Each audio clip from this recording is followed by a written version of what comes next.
પછી સમજવા પડે. બીજા પ્રશ્નો ક્યાં છે? તમે શું કહેતા? યસ.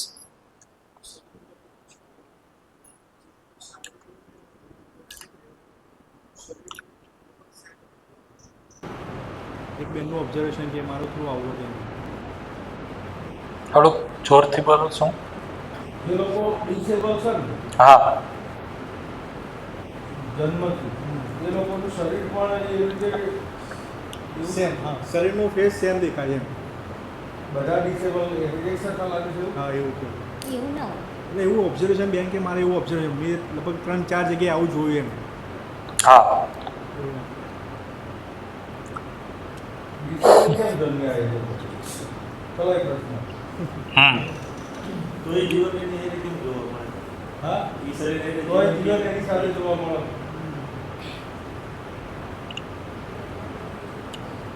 આપણને ખબર હોય ને સાહેબ કે હોટડોગ પીઝા ખાવાથી, જંક ફૂડ ખાવાથી પેટમાં છે એ જમા થવાનું જ છે ચરબી, તો એ શું કામ ખાવા જાય છે? શરીર પ્રત્યેનો મોહ. તો મારી પાસે કોઈ ઓપ્શન નથી પણ શરીરને ભોગવવું જ છે, તો એવું શરીર લઈ લઉં છું. પહેલું કારણ તો એ કહે છે કે જન્મથી ડિસેબલ હોય એવું તો બહુ ઓછું જોવા મળે છે, પણ છતાંય હોય તો એની પાછળનું કારણ શું? શરીર ભોગવવા માટેનો મોહ.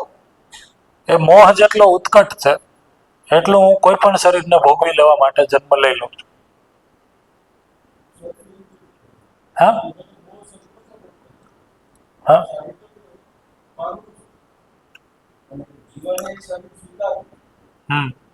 આંગળું.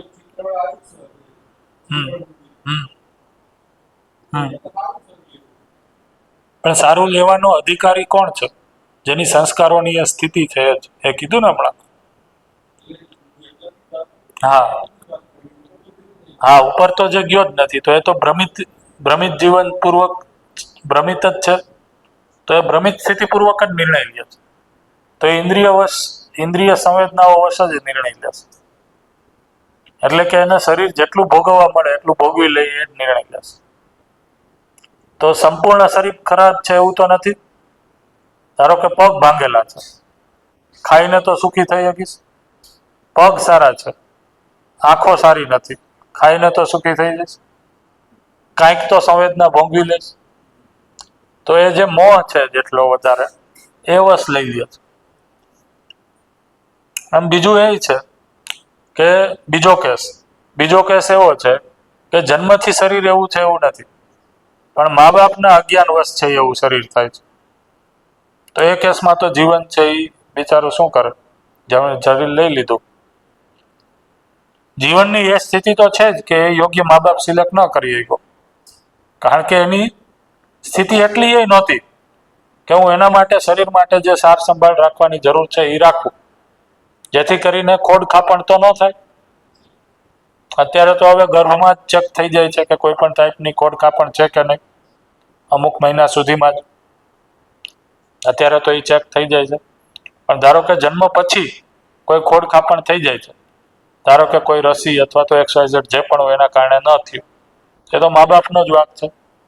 તો મા બાપ એટલા ભ્રમિત સ્થિતિમાં જીવે છે, એ જીવન છે એ જોઈ ન શક્યું, તો જીવનની એવી જ સ્થિતિ એટલા માટે તો જોઈ ન શક્યું, એને ગમે ત્યાં જન્મ લઈ લીધો, પછી હાયલા રાખે છે. શું હતો કયો? ઓકે.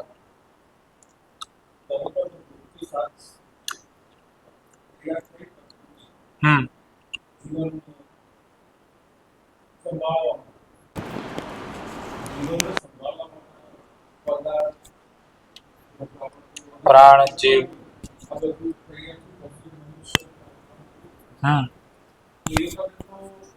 મનુષ્ય જીવન સીમિત હતું.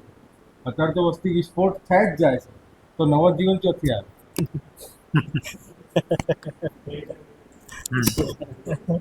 બરાબર છે. તો આગળ એને લેવાના હતા, આપણે લઈએ. પેલા જે ચેતનભાઈએ પૂછ્યું એ કહી દઉં.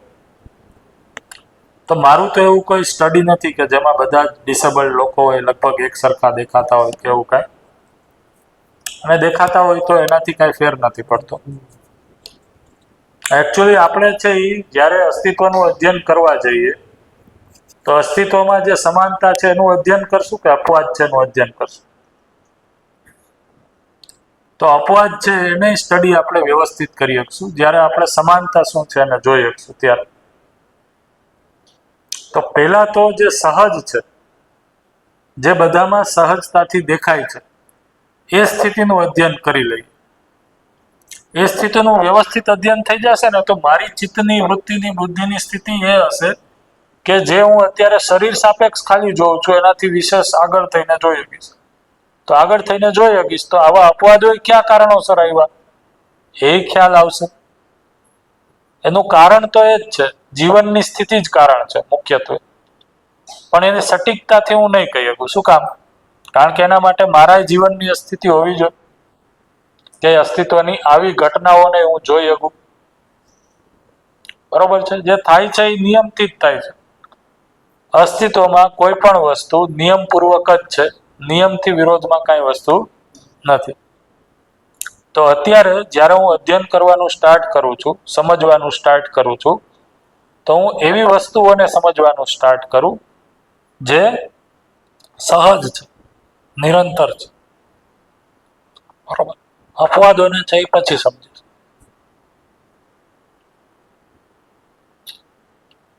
બીજો તમારો પ્રશ્ન જે હતો એ, તો એના માટે છે બોર્ડ ઉપર થોડુંક લખવાનું થશે, તો લખીએ આપણે.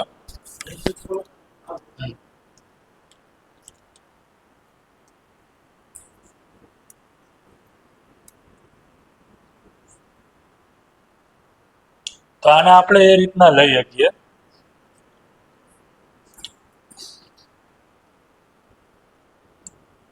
અસ્તિત્વમાં કેટલી અવસ્થાઓ છે? 4 અવસ્થાઓ છે. બરાબર? ધારો કે આપણે એને આવી રીતના પિરામિડથી દેખાડીએ તો પદાર્થાવસ્થા અસ્તિત્વમાં છે એ સૌથી વધારે છે. મટીરિયલ છે, અલગ અલગ ધાતુઓ, એ સૌથી વધારે છે. આ મટીરિયલ ઓર્ડરનો ઉપયોગ કરી અને પોષણ મેળવે એ માટેની પ્રાણાવસ્થા અને એની વેરાયટી એ આના કરતાં વધારે હશે કે ઓછી? ઓછી હશે, જેથી કરીને એ પોષણપૂર્વક આની ઉપર જીવી શકે. એવી જ રીતના છે એ જીવાવસ્થા, જેનો ભરણ પોષણનો આધાર છે એ આ પ્રાણાવસ્થા અને પદાર્થાવસ્થા છે, એ એના કરતાં ઓછી હશે, જેથી કરીને એ સમૃદ્ધિપૂર્વક જીવી શકે. અને એના કરતાં છે એ જ્ઞાનાવસ્થા છે, ઓછી. એની વેરાયટી એ ઓછી છે. તો આ જ્ઞાનાવસ્થાને જેટલા શરીરની જરૂર છે એટલા શરીર આરામથી આ ઉપર જીવી શકે એટલા છે, અને એના શરીરને અનુરૂપ જીવન પણ ઉપલબ્ધ છે. તો જેટલા શરીર છે એને એના કરતાં ઘણા વધારે છે એ જીવન ઉપલબ્ધ છે. તો જેટલા શરીર છે એને અનુરૂપ જીવન મળી રહેશે. તો જીવન છે એ જે યોગ્ય શરીર છે એને સંચાલિત કરશે. તો અસ્તિત્વમાં વ્યવસ્થાનું સ્વરૂપ છે. આ જે વ્યવસ્થા કહીએ છીએ એ વ્યવસ્થાનું સ્વરૂપ આ રીતના છે કે જ્ઞાનાવસ્થામાં એટલે જેટલી જીવાવસ્થાની, પ્રાણાવસ્થાની અને પદાર્થાવસ્થાની સૃષ્ટિનું જરૂર છે એના કરતાં ઘણી જ વધારે છે. એવી જ રીતના જીવાવસ્થા માટે આ વધારે છે, એના કરતાં આ વધારે છે. તો શરીર જેટલા ઉપલબ્ધ છે એના કરતાં જીવન વધારે છે. તો ક્યાં જીવનને ચાન્સ મળશે? જે શ્રેષ્ઠ હશે, શ્રેષ્ઠતાના આધારે. બાકી ખાલી જીવન છે અસ્તિત્વમાં તો એ પડ્યું રહેશે, ઘૂમ્યા રાખશે, કારણ કે એને કોઈ સમયનો પ્રોબ્લેમ નથી, સમયનો રેફરન્સ નથી. તો એ અનંતકાળ સુધી છે ઘૂમી શકે, પડ્યું અસ્તિત્વમાં. હવે અહીંયા જ આપણી શિબિરમાં છે ઘણા જીવન છે એમને પડ્યા હોય તો એનો વાંધો શું છે? જો એ જગ્યા રોકતું નથી, એ ગાડલું અલગથી માગતું નથી, તકિયા નથી માગતું, એસી નથી માગતું, એ ખાવાનું નથી માગતું, ચાય નથી માગતું, કોઈ વસ્તુ નથી માગતું, એની તો કોઈ જરૂરિયાત નથી. તો એ રહેશે અસ્તિત્વમાં. એમનો સમયનો રેફરન્સ એને છે ને, સમયનો બોજ છે ને. તો એ અસ્તિત્વમાં રહેશે. એને અનુરૂપ શરીર આવશે એટલા શરીરમાં એ જશે. શ્રેષ્ઠતાના આધારે જ શરીરનું ચયન થશે.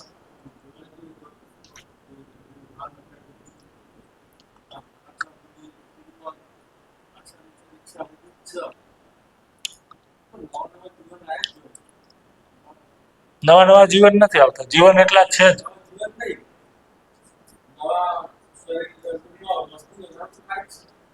આની ઉપર એ સમજવાની જરૂર છે. જોજો આજે. હા નહીં, આની ઉપર છે ને, એ તમે નેટ ઉપર સર્ચ કરો. જો હા બરોબર. હા હા હા હા પણ ઇકોસિસ્ટમમાં જીવન નથી કે જે વિપુલ પ્રમાણમાં છે જ. બરોબર, એ એક આમાં આપણે એડ કર્યું, બાકી તો આવે છે ઇકોસિસ્ટમ. તો આ વસ્તુ એ સમજવા જેવી છે જે તમે લાસ્ટ કીધી એ. બધા લોકોને પ્રશ્ન સમજાણો જેને પૂછ્યો? આ બાજુ શું પ્રશ્ન હતો? કોણ કહેશે?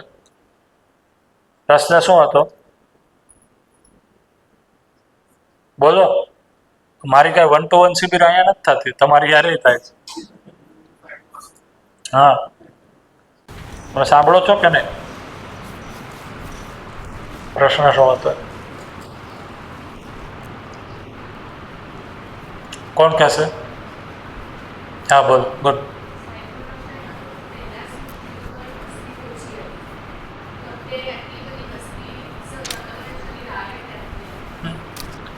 બરોબર. શરીર તો હા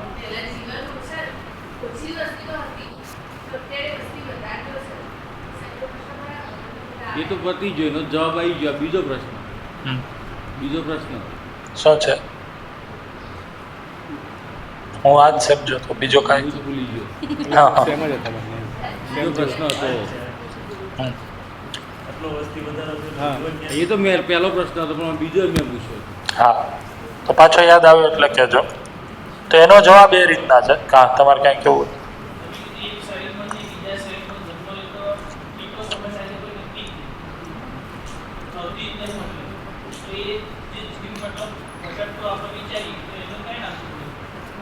ખાલી જીવન. એટલે આપણે જો એને સંજ્ઞા આપવી હોય તો જો એ 4.5 ક્રિયાપૂર્વક જીવી અને જીવ છોડ્યો છે તો ભ્રમિત જીવન છે. તો બે સ્થિતિ છે, કાં તો ભ્રમિત છે કાં જાગૃત જીવન છે, બેમાંથી એક છે. તો એના માટે આપણે ભટકતો આત્માને એવું બધું પરંપરામાં ઘણું કીધું છે. તો એ ભ્રમિત જીવન છે. બરાબર. બ્રેક પાડવાનો ટાઈમ થઈ ગયો. ટાઈમ થઈ ગયો? કેટલી વાર છે? પૂરું થઈ ગયું. પૂરું જ થઈ ગયું. તો હવે બ્રેક પછી આનો આન્સર લઈએ. તમે જે કહો છો. કોઈ